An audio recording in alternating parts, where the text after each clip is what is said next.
Welcome back to Real Christianity with Rev Kev. As they say in our jungle village, yaki yaki.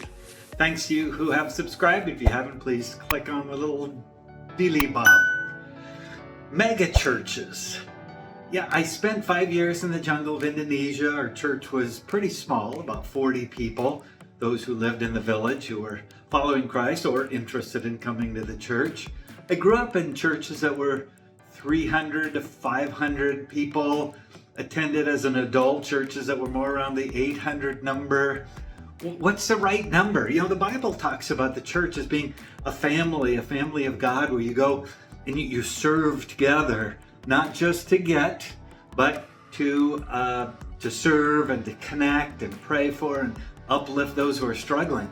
How do you do that in a mega church? I have a friend who wrote his master's thesis on how mega churches were wrong and unbiblical, and he ended up being a pastor in one of those. But now I find myself in Woodstock, Georgia, attending a mega church. I mean, previous to this, I was in a church of 20 people that several of us started in Corona, California. What's the right size, and how can a mega church be a family? Well, I'm pretty impressed with the church we attend. We go to a small group, a Sunday school class, and we really connect well and pray for those and study together. Then we go to a larger building and the pastor speaks. There's wonderful singing, worship music, and lots of opportunities to step forward and get connected. I'm kind of comfortable there. Usually I know the pastor pretty well, or I'm on the staff. I don't here. But you know, the church isn't all about the pastor.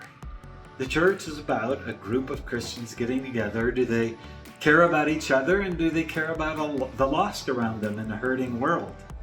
So when I moved here to Georgia a year ago, I thought, no way. My wife and I said, no way would we attend a large church. We love the really small church. We're pretty happy here and connected and serving.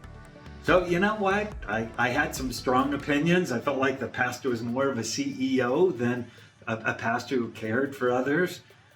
This pastor, he got up in the pulpit and said, you know, according to the Bible, my job is to be a pastor, not a CEO of a big company. Yes, there's a business side to it, but it was all very refreshing. So no, I'm learning, I'm growing. I don't think mega churches are unbiblical. Are there some bad mega churches? Absolutely. Are there some bad small churches? Absolutely.